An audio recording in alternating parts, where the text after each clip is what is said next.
Hey everyone, welcome to episode number 804 of NoDQ&A video, right here on NoDQ.com, as well as the YouTube channel, youtube.com/NoDQCAW or Aaron Riff NoDQ. You can use either address, and NoDQ's affiliate, ringsidenews.com. A breaking news story as I'm doing this video today. Cody Rhodes, aka Stardust, aka the Cosmic Weirdo, announced on his personal Twitter page that he has requested his release from WWE. Now, I have done several questions regarding that as well as other topics. Let's start off with the first question, which is related to the Cody Rhodes story. What is your reaction to Cody Rhodes asking for his release, and do you think Ian follows him out the door? I'm not surprised by this news. The Stardust character has really been going nowhere in WWE over the past year or so. There's always a possibility that this is a work. I've gotten several questions about this. I would be very surprised if this was a work. There's nothing for me to really believe that this is a work. Everything that Cody has said is something that he would say if he was really leaving or if he really wanted to leave. My guess is that Cody sees the writing on the wall, that he is a guy who was stuck in the lower card in WWE, basically an opening match guy, a prelim guy, and there's really no more upward mobility for him, nowhere for him to go at this point. And after 10 years, maybe he just feels it's time to move on to something else. And I've said this before, with so many guys in WWE and so few spots, you have all these guys in NXT ready to be on the main roster, from Nakamura to Samoa Joe. And then you have guys that are ready to come back, John Cena, Seth Rollins, Randy Orton. If you're somebody like Cody Rhodes, things are not looking good in the future, because you are a guy that has been around for about 10 years now, and the company already invested a lot in you. They're not investing much in you now, and they probably are not going to invest in you in the future. And he might just want to move on to other things. That is my guess at this point. As far as Ian goes, it seems like she has a solid position in WWE doing the ring announcing. One would think that she will stick around in WWE for the long haul doing that job. Maybe Cody will move on to something else. Maybe he'll stay in WWE in some fashion. Maybe he'll become a trainer one day. Who knows? He said he's going to release a further statement on his status, and that could be up by the time this video goes up. Stay tuned to NoDQ.com for all the latest updates regarding Cody Rhodes as we get them. This one comes from Jam Baba. Hey Aaron, would you consider Sami and Kevin Owens the new workhorses of WWE like CM Punk and Daniel Bryan were a few years back? Absolutely, and WWE right now has a lot of workhorses. One would argue that this roster right now is perhaps the strongest roster WWE has had in a very long time, maybe since 2000, 2001, when WWE picked up all the WCW and ECW talent.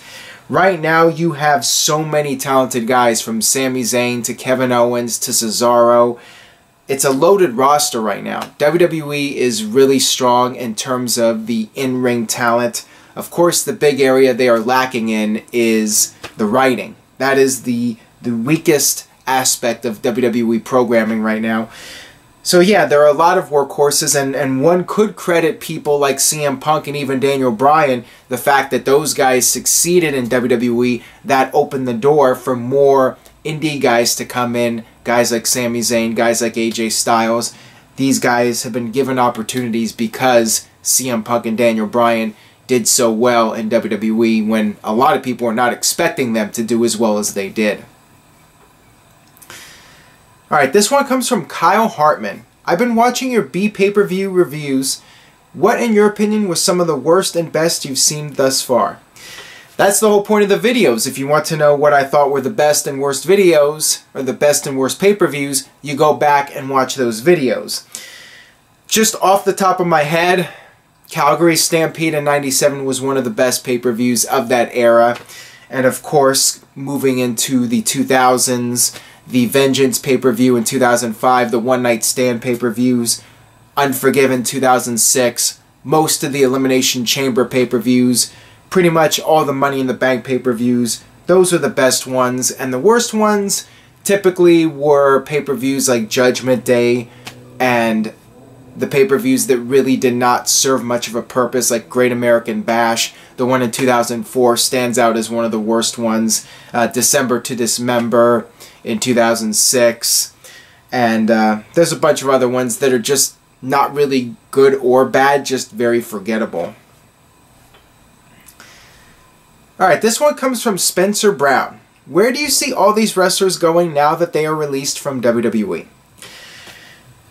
I'm guessing that a few of them will eventually end up in TNA if they're still in TNA, and for all I know, TNA will last forever. They will stay in business. They will never go out of business. They will somehow manage to survive. If TNA does survive, I think we will see a few more guys end up in TNA. Maybe they'll get some financing. Maybe they'll be able to sign a few people. I'm sure if the money was there, TNA would sign somebody like Damien Sandow in a heartbeat. I could see a few of the guys working Ring of Honor and just doing the indie circuit, and maybe a few of them will end up working overseas, maybe New Japan Pro Wrestling. I'm sure most of these guys, at least for the short term, will find some work, especially guys like Damien Sandow and Wade Barrett. If Wade Barrett wants to continue working full-time in wrestling, maybe he'll just wrestle on occasion. He might go on to other things, have different ventures, who knows. This next one comes from Stefan. Why are there no more Iron Man matches in WWE?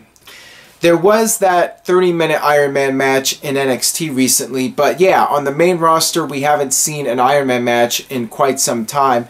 And it's not like WWE doesn't have athletes that are capable of going that long. You have guys like Cesaro and AJ Styles that could definitely pull off a 60-minute match. I think that the main reason WWE doesn't do Iron Man matches is because of the fact that it takes up so much pay-per-view time. And WWE right now is all about getting as many people on the pay-per-views as possible, so morale is high and people get their pay-per-view moments and their pay-per-view paydays.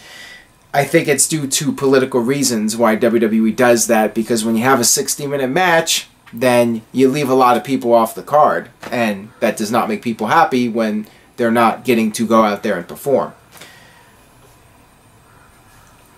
Alright, this one comes from Dudley Boys Fan for Life. Hi Aaron, long-time subscriber. I think the WWE Tag Team titles design is bad. Could you see WWE changing the Tag Team title belts?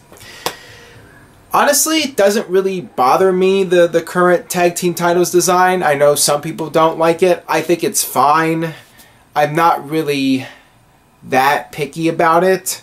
I think that the Tag Team titles are decent the way they look right now. I could see them changing it up at some point. I think they've had those titles for a while now. I could see in another year or two maybe WWE changing things up. It wouldn't hurt, but at the end of the day, I think that there are far greater issues than the design of the Tag Team titles. Alright, this one comes from Phil. Has Apollo Crews been buried already? I wonder if the handshake with Stephanie at Payback meant anything. Congrats on 800. Well, thank you for that. 800 videos. Regarding Apollo Crews, I'm not sure what the deal is with him. I think that the problem was he was brought up too soon. You have somebody like Baron Corbin who was in NXT for a very long time, and eventually you have to give him his shot on the main roster. But Apollo Crews was not in NXT for that long. I think he could have benefited from being there a bit longer, and WWE could have waited for a better opportunity to bring him up. The problem is that WWE brought up so many people that Apollo Crews has already gotten lost in the shuffle. Guys like Enzo and Cass are being focused on, and the Vaudevillains and Baron Corbin. There just wasn't enough time, even with a 3-hour show, to really put an emphasis on Apollo Crews. And if you don't really have something for the guy, it's best to keep him in NXT until you have an opportunity. You need fresh faces. and at that point you can bring him up and let him have some more experience before coming onto the main roster. This one comes from Sir Tony Styles. Hey Aaron, how far do you think the artist formerly known as Goldust could have gone? I think more than a mid-card jobber. I really enjoyed that artist formerly known as Goldust gimmick at the end of 97 into 98. I think it could have gone on longer. I thought that it was a perfect fit for the Attitude Era, and at times it really pushed the envelope. Some very disturbing stuff like Goldust coming out there in that attire with Luna and the making out, the ball and chain, all that stuff. And then you had Goldust coming out and flashing Vader on one episode of Raw. That stuff was quite edgy, but I enjoyed it. I love that entrance music also, the remix of Goldust's theme as the artist. I think it should have gone on longer than it did. Alright, this one comes from Sonic Jackson 89. What are your top 3 favorite feuds in WWE that did not involve a world title? Keep up the great work and congrats on 800. That is a hard one to answer because there have been several feuds that for the most part did not have a world title involved, but then the title did end up being involved in some way, like Steve Austin versus Bret Hart. There was a point where Bret Hart and Steve Austin competed for the WWE title, and Steve Austin ended up costing Bret the title. And then, of course, Shawn Michaels versus Chris Jericho in 2008. Eventually, that led to a world title match. I think I would have to go with one of my all-time favorite feuds, which is Randy Savage versus Jake Roberts, although they were in the Royal Rumble match, which was for the world title. I guess I would have to look at strictly mid-card feuds to come up with one, and unfortunately, I cannot think of too many off the top of my head. I guess I would say the tag team titles. Edge and Christian versus the Hardys versus the Dudleys. That was an epic feud. And maybe Randy Savage versus Ricky Steamboat for the IC title. When you look at some of the mid-card titles, it would be easier to make some picks there for the favorite feuds that did not involve a world title. I'm trying to think of a good singles feud that was not for the world title, or any title for that matter. It's really hard to come up with any.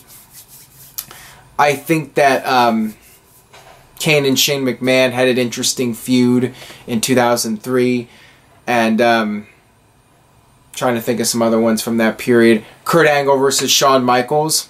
There you go. That would be my top pick from 2005. The WrestleMania match, no title, and then the follow-up matches, no titles on the line. That would be my number one, actually, now that I think about it. Alright, this one comes from Devin Sharon. You mentioned Sami Zayn probably not being the WWE Champion. Do you see Finn Balor in the same situation?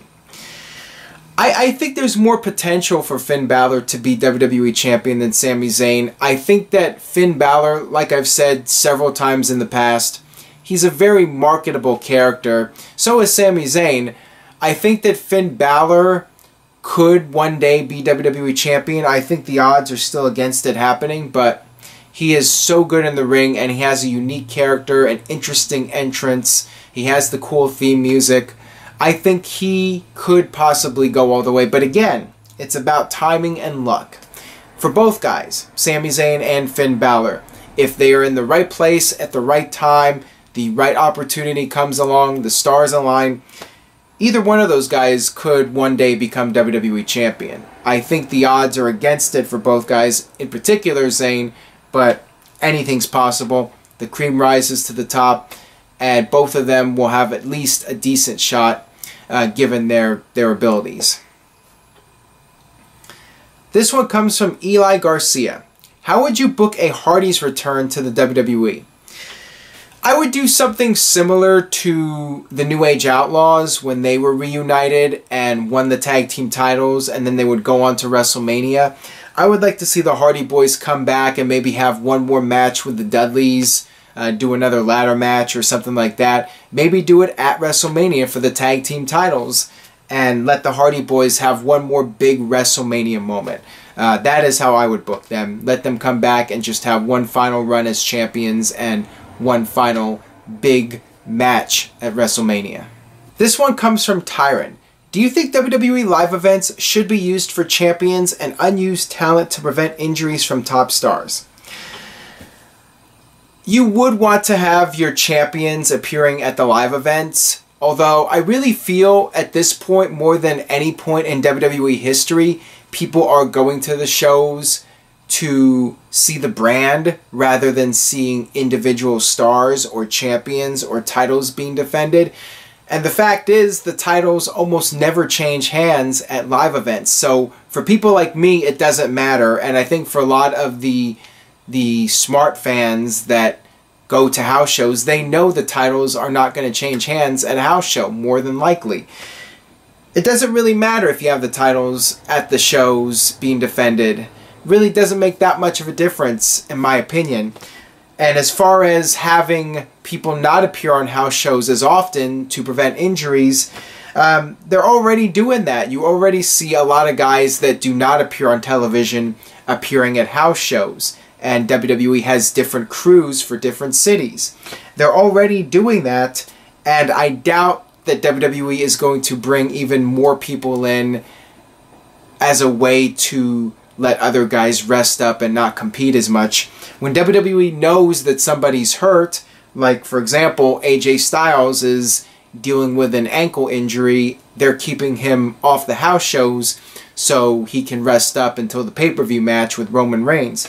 So WWE's doing the best they can, and I'm not sure there's really much else that can be done at this point to prevent the injuries at live events. This one comes from Ben Jarman. What are your thoughts on the Revival and their chances on the main roster? Are they too old school? I thought that they were really impressive at the NXT live event in Portland, and I think they will do well. They may want to develop their characters a little bit more and stay in NXT for the time being, but in terms of in-ring abilities, they're absolutely ready for the main roster. They're as good as any team in WWE right now, and I think they would do well, but you know, part of it is the in-ring abilities and part of it is having a compelling character. With Jordan and Gable, both of them are great wrestlers. I really feel that they don't need much more character development. I think that they're already interesting enough as they are to succeed on the main roster. Revival, I think they could use a little bit more fine-tuning with their characters before they go into the main roster.